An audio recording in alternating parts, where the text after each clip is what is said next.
ኪሮስ ብስራት ካብ ጮራ ፍልጠት ቻነል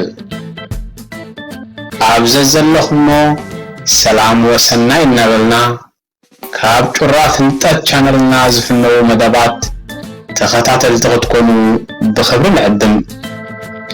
ኣብዚ ቻነል ዝፍነው መደባት ሙሉእ ብሙሉእ ብቋንቋ ትግርኛ ኮይኖም ንባእታዊ ትምህርቲ ኮምፒውተር ሙሉእ ኮርስ ማይክሮሶፍት ወርድ ኦፊስ 365 ማለት ማይክሮሶፍት ወርድ ዶክመንት፣ ማይክሮሶፍት ፓወርፖይንት፣ ማይክሮሶፍት ኤክሰል ሺት ከምኡውን ንኣፍልጦና ዘዕብዩ እና እዘናግዑ ዝምህሩ ዝተፈላለዩ መደባት ኣዳሊናልኩም ኣለና። ናይዚ መደባት ተሳተፍቲ ንምዃን ሳብስክራይብ ብምግባር ቤተሰብ ክትኮኑ ብኽብሪ ንዕድም። ጩራ